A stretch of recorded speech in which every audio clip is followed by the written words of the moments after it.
আসসালামু আলাইকুম। আপনারা কেমন আছেন? যে যেখানে আছেন ভালো থাকবেন, সুস্থ থাকবেন, সুন্দর থাকবেন।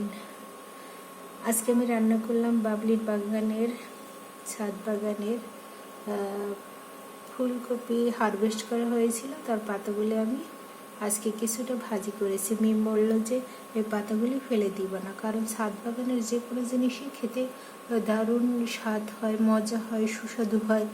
তাই আমি ভাবলাম এই শাকগুলো রান্না করব, কেমন না কেমন হয়।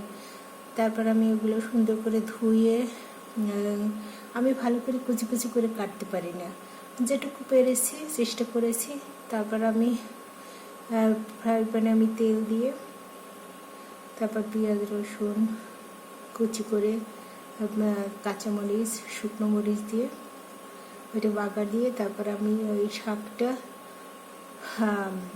আমি ভাপিয়ে নিয়েছিলাম। তারপর আমি সুন্দর করে তেলে ফ্রাই করে উঠিয়েছি এবং খেয়ে দেখেছি খুব দারুণ হয়েছে। এবং ছাদ বাগানের কোনো জিনিসই ফেলানো হয় না, সবই সুস্বাদু, সবই খেতে ভালো লাগে।